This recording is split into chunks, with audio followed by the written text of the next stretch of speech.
Hello and welcome. My name is Gino Barbaro, one of the co-founders of Jake and Gino. And listen, Jake's not here today. Sucks to be him because I got this guest all to myself. I'm super excited. He wrote a book. He put my story in there. I've got a little PTSD because my story years ago, I wasn't really that good at what I was doing. And I read back and I ponder and I think about it. And I'm like, wow, those were the good old days, but they were the bad old days. Anyway, Eduardo Briceño is a global keynote speaker who guides world-leading companies in developing cultures of continuous improvement, innovation, and high performance. In his newest book, The Performance Paradox, Turning the Power of Mindset into Action, Eduardo discusses how we can achieve more tomorrow than today with the belief that we can and the competence to know how to change. Without further ado, welcome to the show, Eduardo. Thank you, Gino. So great to be here with you. This is the second time for you. You were on our show probably 3 years ago where you were in the process of writing your book and you said, Gino, would you like to talk about your story? And I really didn't know what I was getting myself into. And now that it's in print, what I would say to everybody, The Performance Paradox, go out and buy the book. Because if you're stuck in the rut, if you're stuck in the grind and you're not getting better and you've been on 300 podcasts and you're still not where you want to be, if you read the book, it will shed some light on what your next steps are. And Eduardo, talk to the listeners. Tell them it took you 3 years to write the book. You have your heart, your soul, your passion in the book. What made you want to write this book and spend 3 years of your life talking to guys like Gino, sharing their sometimes not so inspiring stories? Well, I'm so inspired by your story, Gino. I remember you. Yeah, you reached out to me to interview me for your podcast on growth mindset, and I read your story, Jake and Gino, and then I learned about Julia too, and I was so inspired by the story you've gone through, and now the work that you do. So it's been really fun to learn from you and get your stories into the book. But yeah, I gave everything to this book. This book is my life's work. Like you said, I worked really hard on it for 3 years. And it was because in my journey, I learning from other people and trying to support people who wanted to foster learning and growth. I came to an insight that I realized I had gotten in the way of myself, which is that I was just working really hard at trying to succeed, in my work. I was just trying to do everything as best as I could, trying to minimize mistakes. And what I learned along the way is that was not the way to grow and to improve and to succeed. We have this kind of simplified idea, many of us, and I did, that it's just working hard and that's the path to succeed. But what I learned is that there's two different forms of effort. There's work to perform or execute, do things as best as we know how, go through our checklist, get things done. That's what I call the performance zone. And then there's a different type of effort and strategies, which I call the learning zone, which involves leaping beyond the known, trying new things, asking questions, experimenting, examining mistakes to see what we can learn from them, working with a mentor or a coach, reading a book, listening to a podcast. All those things are different than just getting things done. And so in our work and lives, we need to alternate between these two zones and also integrate them. But we need to be deliberate about improvement. Improvement doesn't happen just from working hard at trying to get things done. So I wrote this book first I did a TED talk on it, and it has like over 4 million views. First I developed this framework along with a lot of other frameworks in doing workshops with trying to support people. Then I realized this was an idea that was leading to insights and great discussions. So then I did a 10-minute TEDx talk on it, and it resonated. And the book was a way to go a lot deeper for me to learn, interviewing people like you, diving deeper into the research, thinking more about my frameworks and developing them more, and then, writing a resource that would be useful to people. It's interesting because in the book, you talk about Serena and Venus Williams, and I love this analogy. Their father didn't have them going out and playing match after match after match, and that's what you would think. Can you discuss that story a little bit and how we can incorporate that into our lives? Yeah, we might see somebody like Serena and Venus Williams, who are obviously, one of the best tennis players of all time. And we might assume that the way they've become so good is that they've spent countless hours playing tennis. Like if you just spend 10,000 hours playing tennis, then you'll become a world-class tennis player. But if you look at the research or, the world-class athletes like Serena and Venus, that's not how you become great. They in what we see is their performance zone. They are playing a match, doing the things they know best, trying to minimize mistakes. If they're having trouble with a particular move, they're going to avoid that move during the game because all they care about is winning, right? But then after the game, they'll go to their coach and say, Coach, that move that I was trying to not do during the game, that's what I need to work on, right? And so let's do that. And that's a very different activity. That's what we call the learning zone. And that work with the coach, that deliberate practice, that being intentional about what we want to improve, that's how we get better so that we can perform better in the court. And so Venus and Serena's father, Richard, he took them out. The best practice at the time was for young, promising tennis players to play lots of tournaments every weekend, to get a lot of experience, to get a lot of and what Richard Williams understood is that that's the performance zone, that's not the learning zone. And so he took them out of the tournaments, and they didn't perform in tournaments. Instead, they moved from California to Florida to work with a world-class coach there, and they spent all the time training, not going to tournaments. And once they became professional, for Venus, I think she was 14. She was a world-class player, not having played tournaments the previous few years because they had focused on improvement, not on performance. Of course, like performance is also, it helps you like manage your nerves, and it helps you understand how to manage the match and the crowd. So you learn also, but you don't need a lot of that performance time in order to become a great performer. Eduardo, if I'm listening to this and I see my mistakes for myself, let's say I've been doing hundreds of podcasts, I didn't see the results that I wanted to see. How do I tell my brain, or what are the first couple of steps to say that, okay, I'm performing, I'm doing 10 shows a week, I'm not getting better? How do I get myself into the learning zone? How can I get my mind prepared for that? What are the next steps that do I need to do? Do I need to hire a coach? Do I need to watch a video? What do I need to do? Well, there are lots of different strategies that you could engage in the learning zone. So most of us are really, really busy, and we need to get a lot of things done. Like in your case, you might need to get a lot of podcasts recorded, right? Mm-hmm. And so one question that we can ask ourselves is, how can I get things done while improving along the way? So doing both at the same time. That's what I call learning while doing. And so in the case of the podcast, it could be recording the podcast and then after the podcast soliciting feedback to the guest and saying, hey, what worked for you, what didn't, was there something that was confusing, something you would suggest doing differently going forward? Or if you're interviewing somebody who's done lots of podcasts, at the beginning of the podcast you could say, hey, what are some things that podcast hosts do that you think are effective, or some things that podcast hosts do that are not that effective, right? So soliciting feedback is super helpful. You can do that of the guest. You can also do that of the listeners, right? Just survey some of the listeners and say, hey, what do you appreciate about this podcast? What do you wish that I would do more of? So that's one strategy that is like a learning while doing strategy. You mentioned a couple other ones that could be really helpful, right? Like working with a coach could be another idea. Or when you listen to other podcasts, noticing, what the host is doing, and emulating and experimenting and thinking about what works and what doesn't work. So those are deliberate strategies that are different from just recording. Mm-hmm. It's interesting because I wrote those down because it's something so simple. Ask for feedback. I'm going to ask for Eduardo for feedback after this podcast. Hey, Eduardo, did I suck on the show or did I do a good job? So I rarely do that. I don't know why. It's something that, sometimes the guests will say, hey, this is a great show, but what was great about it? And that's the thing. Dig a little bit deeper, because I think surface level answer, great. Well, what did you like about it? Well, Gino, I like the tempo, or I like the energy, or I like the questions. And then the hard question, what could I have done better? That's a hard one because I tend to be sensitive. Yes, Julia, I'm sensitive. It's part of my humanity. And sometimes I don't like to hear negative feedback or criticism, but I need to understand that's part of the learning zone and part of mindset. Let's shift into mindset. How does mindset work with learning zone? Because I'm really good at taking feedback from Eduardo.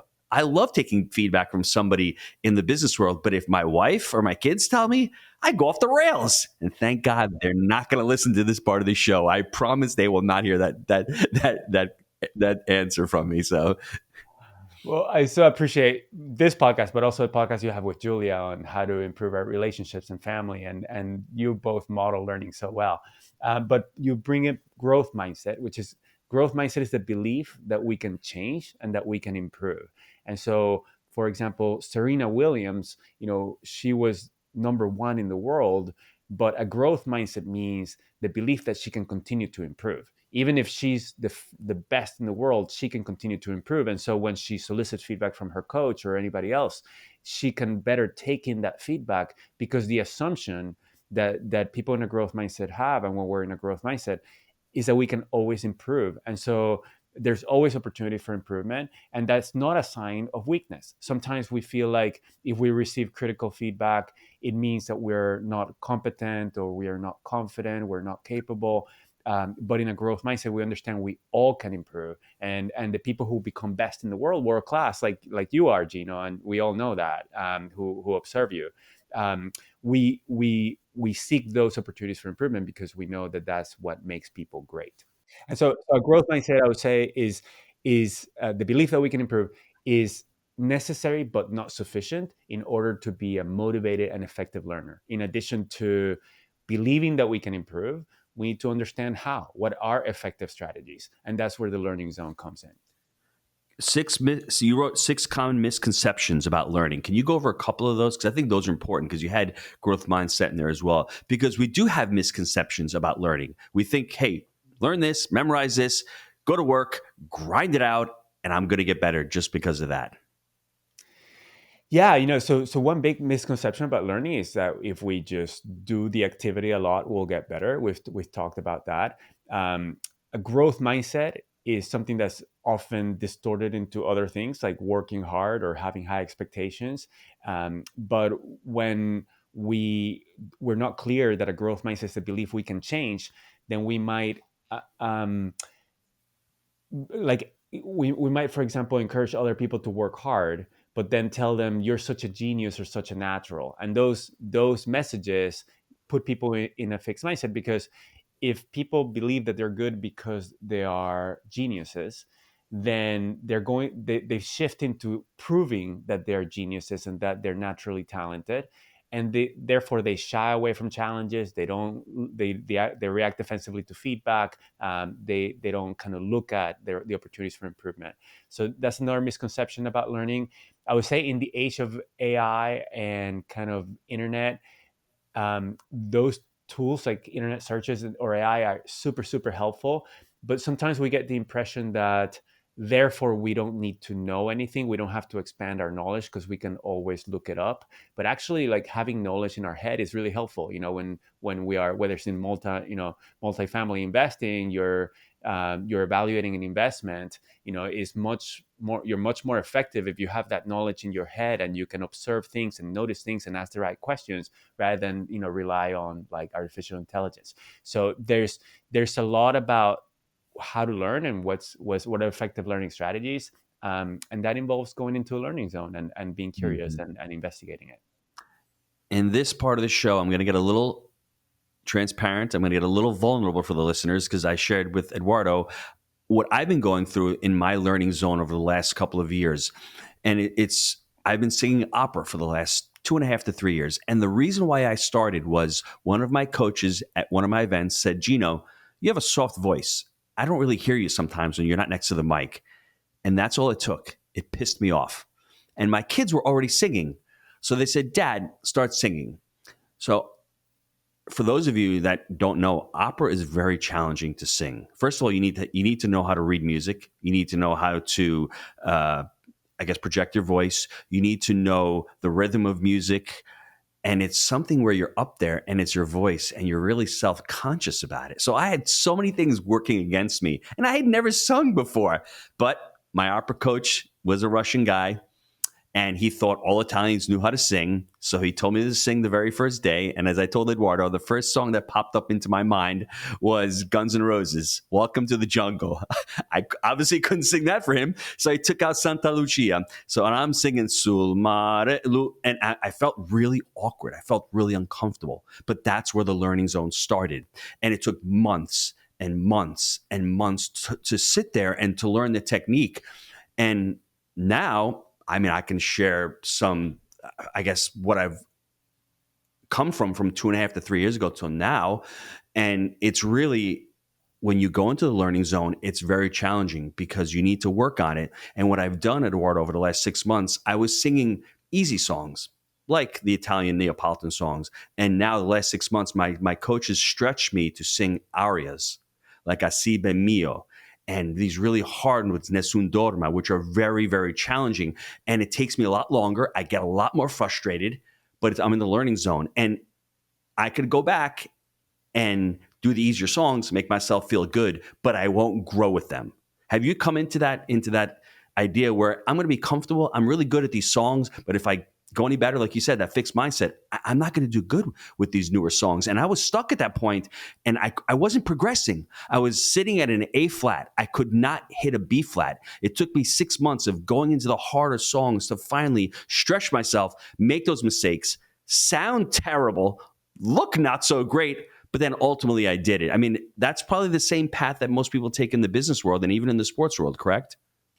That's so cool, Gino, and so inspiring. I when it comes to music, I remember when I was a teenager, I would practice guitar, and I wanted to become a great. I was in a band, and we played, but when I practiced, I just played the songs that I liked and that I knew how to play, and Yeah. I played the song over and over again, and I thought if I just spent time playing songs, I would get better. I had no idea what the learning zone looked like. Um, and so tell me, when it comes to, I think it's also, voice is something that a lot of people have a fixed mindset about. Like, your voice is your voice, you can't improve it. So it's inspiring that you couldn't hit that note and you worked on it for 6 months until you could. And so one question I have for you is, in the learning zone, when you're working on your opera singing, are you just singing songs and singing more and more challenging songs, or are you doing specific exercises for a particular purpose? Can you give us a sense of what some of those things that you do in the learning zone are? That's a great question. What I would say is voice, like anything else, is really unique to the individual. If you want to get better, you need to get feedback. That's why every Friday I was going at 5 p.m. Now my lessons are Wednesday at 12 p.m. I'll go. I don't really need to warm up. I used to warm up for a little bit, the voice, but now I'm doing another technique. I keep changing the techniques to see what works better. So I'll warm up for a few minutes. I may do a scale or two, but not really. I'll jump into it. But what we did is we progressed slowly. So I'm a dramatic tenor. I've got a really heavy voice. So I need to protect my voice. So I do a technique called bracing, where I brace. I use the back of my muscles to create what they call this kind of tunnel, where you create this opening in your throat to let the air out. So when you push a lot of air out and you hit those high notes, you protect it. It took me 8 months, like I told you, to learn that. I would have quit if it wasn't for my children telling me you need to go and singing at church. I would have said this is not for me.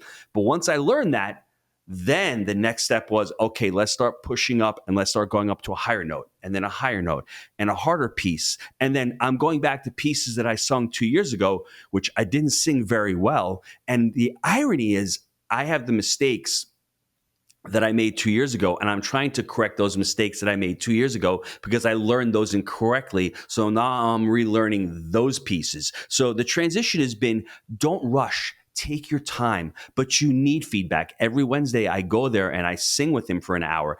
During the week, I'll sing with my son probably 2 or 3 times a week. I'll let him play for me. And it's embarrassing because I'm really loud in the house. The kids don't want to hear me. My wife is like, would you stop singing? And then Sundays, it's performance time because we go sing at church. So you need to have, I think, a blend of all of that. You need to be humble. Those who are exalted shall be humbled, and those who are humble shall be exalted, because it's really a learning experience. And I'm not a master. I'm a 52-year-old at the time who never sang before. So I have to give myself a little bit of leeway. I mean, he's actually pretty impressed at how I've progressed because I started at such an old age to sing. So don't beat yourself up. If you're not where you are, just take a look back where you were. 2.5 years ago, I couldn't sing. Now I got up on stage in front of 1,000 people at Multifamily Mastery 6, and I let a couple of songs rip, and I did a pretty good job. I think that's the journey. Did I answer your question? Because it's been a long progressing, going back in my mind and thinking about different pieces and segments of that whole journey. Yeah, that is so cool. And you pointed out a great technique for all of us to get into a growth mindset, which is to focus on our progress, our own growth, rather than compare ourselves to other people who might have been, singing since they were young, and we just see their performance zone, and that tends to put into a fixed mindset. So, congratulations on the growth that you've done. It reminds me of when I was getting ready to do the audiobook. We had a professional audiobook narrator narrate it because they have developed their expertise for many years. This is what they do, and he did a fantastic job. But I recorded the dedication and the afterword for the book, and so I worked with two different voice coaches for an hour each, just to take the opportunity to learn a little bit about using my voice and how to do the narration in a way that was more engaging for people. And I learned some really interesting techniques that are also helpful for me if I'm going to be in podcasts or I'm going to be doing a lot of speaking in a day.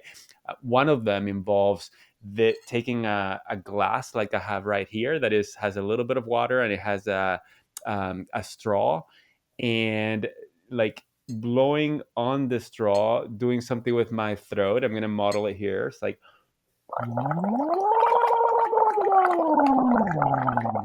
and doing that for like 10 times, and that relaxes the vocal cords, and it kind of helps me take care of them and sound a little bit better. So I learned techniques like that, which are very different from performing. And it's interesting because I'll give an example. For those of you who are probably my age, you probably remember Margaret Thatcher. Margaret Thatcher was the prime minister. If you go to her in her early years, her voice was very whiny, very squealy, very pitchy. When you hear her later, sounds like a statesman. She sounds like an orator. She is amazing. And that is all in the learning zone. I have to say, I don't know how or what she did, but she improved her voice, and it made such an amazing dramatic difference. Go back in the beginning, she sounded like a little whiny, but then she learned how to round her voice and project it. And ironically enough, those who do really well in sales have really great voices. They protrude confidence, strength, assurance in their voice, and they learn how to use it as a tool. They're not born with it. I didn't know at the age of 52 that I was a dramatic tenor. I just saw it, but it was dormant in me. If I didn't go out and try to learn it, and it's the same if you're a real estate investor. You don't know how to underwrite a deal. You don't know how to do a property tour. These are things that you're not born with.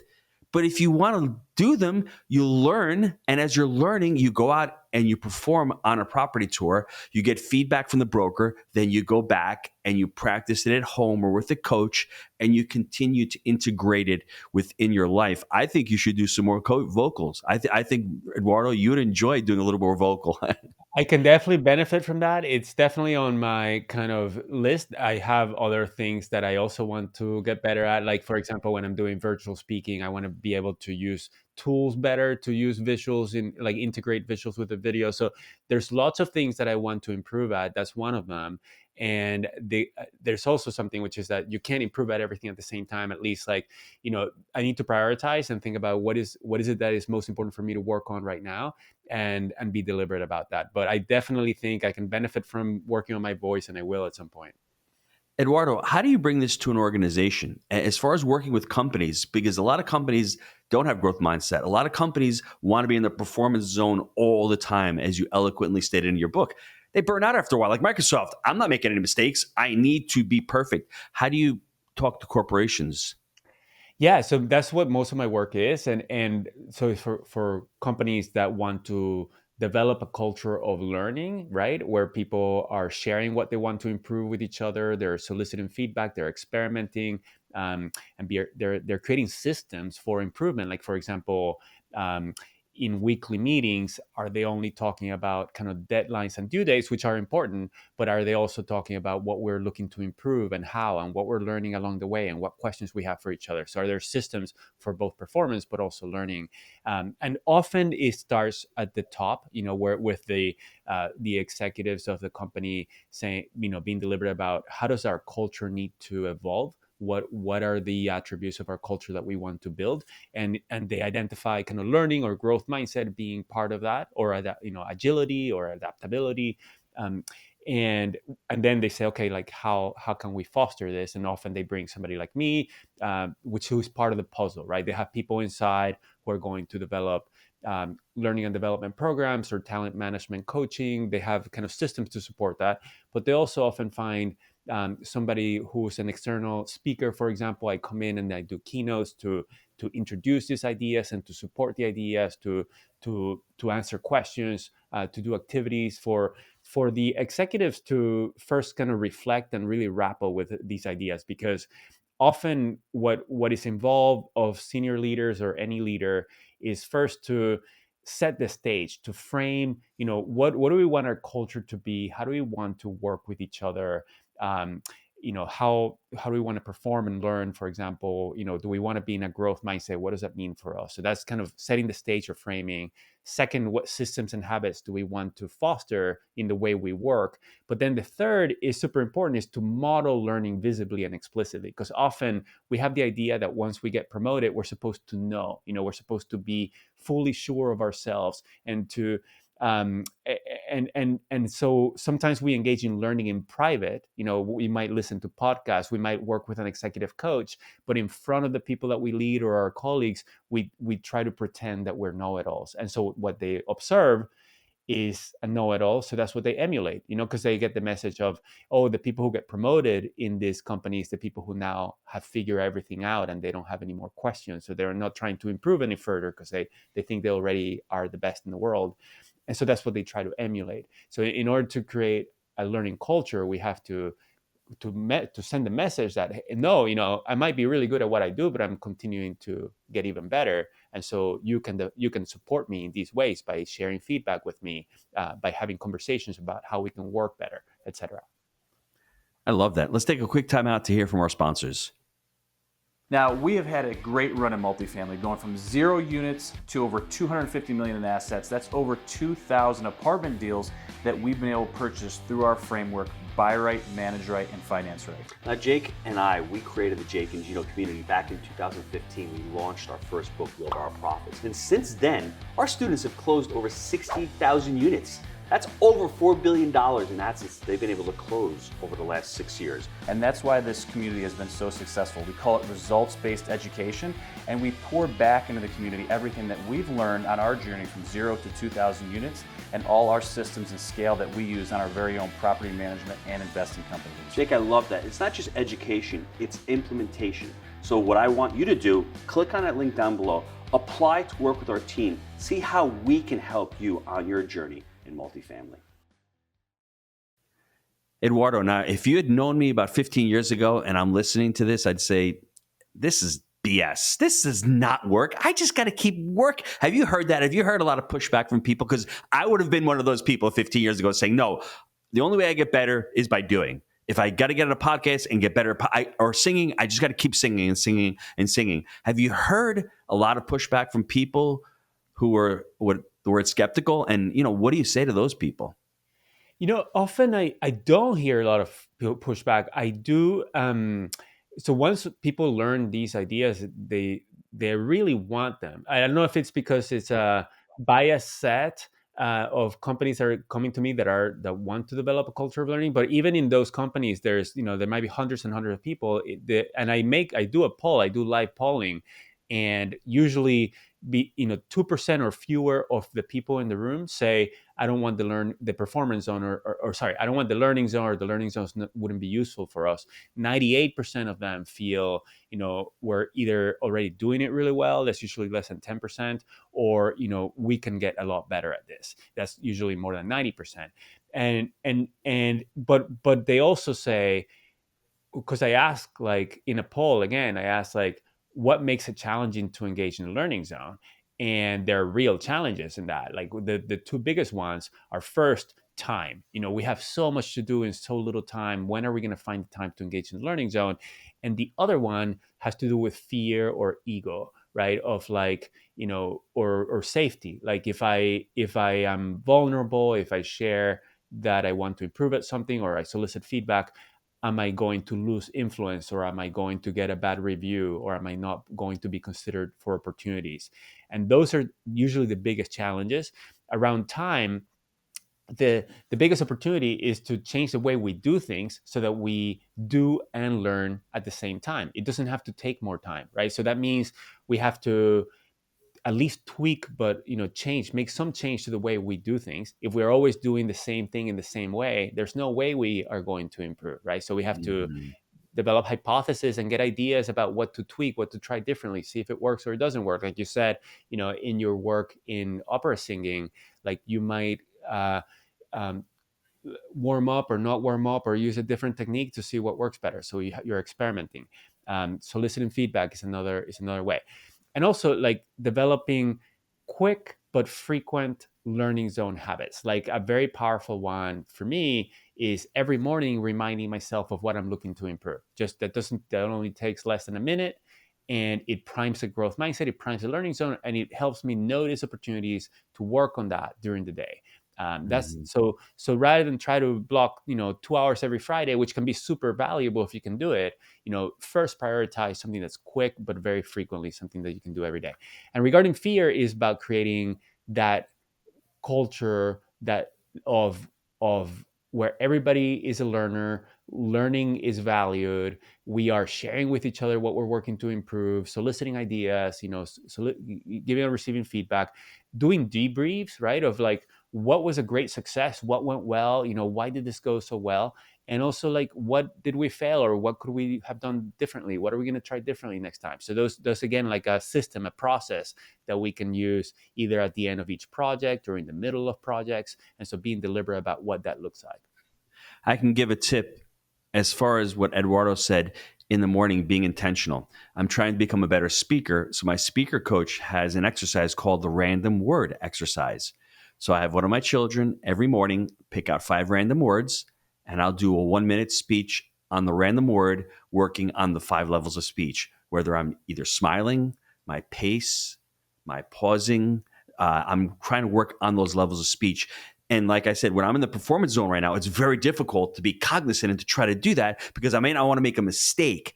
But if you're able to, number one, what are you trying to work on, which is really important. Eduardo said that. You can't try to learn 15 different things. What's the most important thing for this quarter?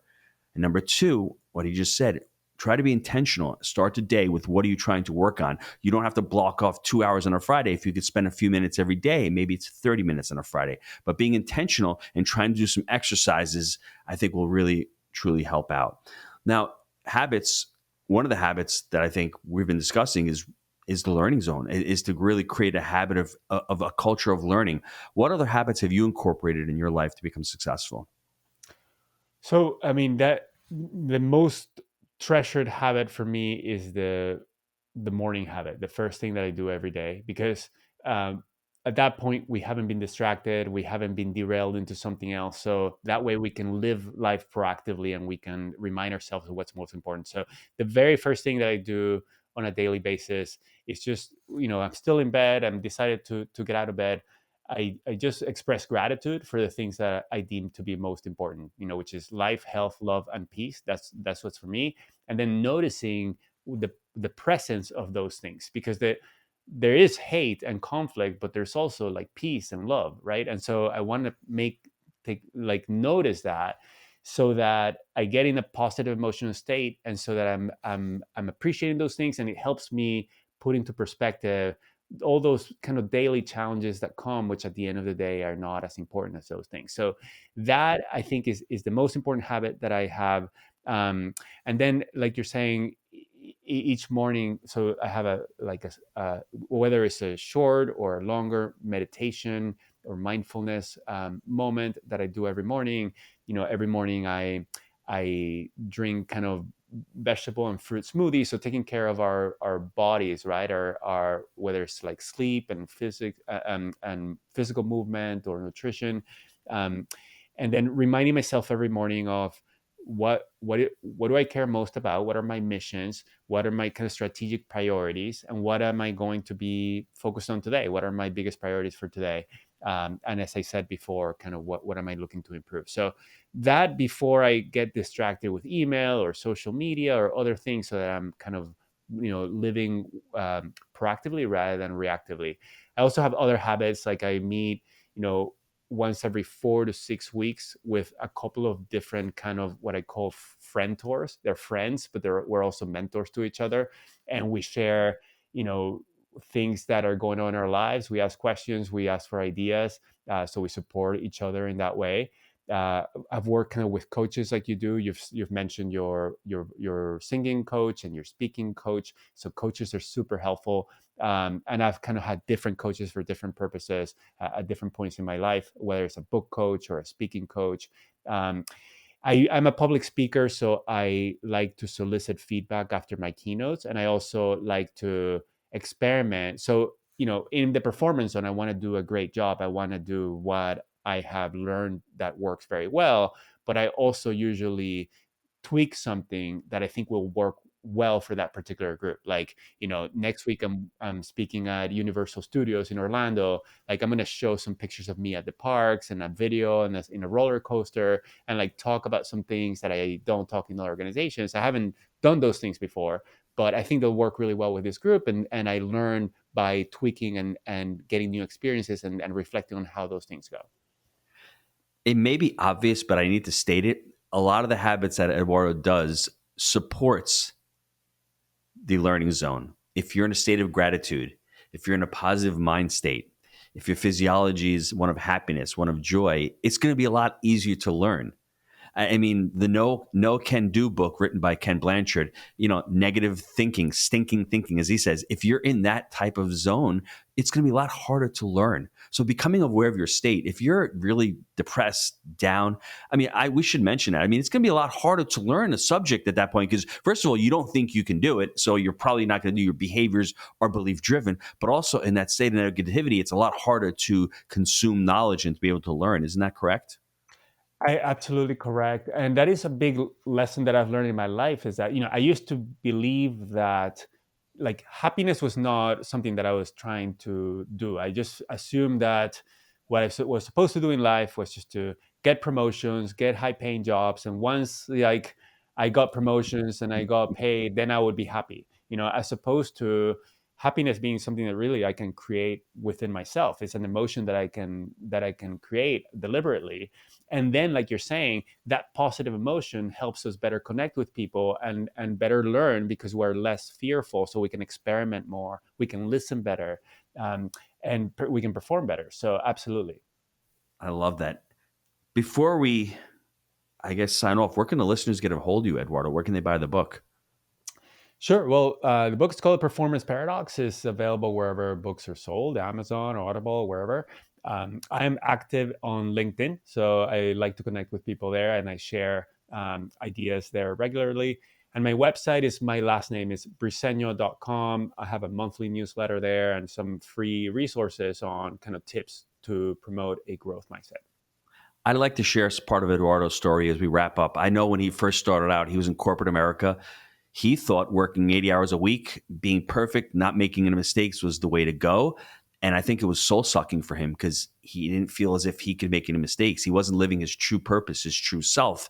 And I think when he started working with Carol Dweck, when he was the test subject for Mindset, I think everything sort of changed. And it was this new world where I've been living in a fixed mindset for all these years. I've been working and not trying to grow, and that's not who I want to become. I don't want to just, like you said, make money and continue to work and not really get any better, but be worried of having that fixed mindset. Meeting Carol Dweck, I think, changed everything.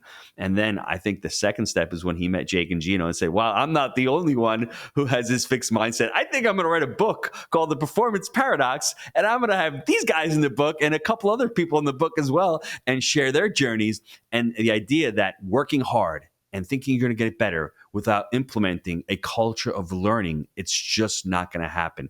And the book, 3 years it took to write. And as you read it, you're going to say, wow, 3 years to write a book? That seems like a long time. But when you read it, you'll see the work that's gone into the book. The stories are amazing. The frameworks are amazing. There's a lot of actionable content. And if you want to continue to have the growth mindset and continue to learn the craft, go out and pick up The Performance Paradox. Thanks, Eduardo, for being on the show. I really appreciate it. Thank you, Gino. Great to be with you.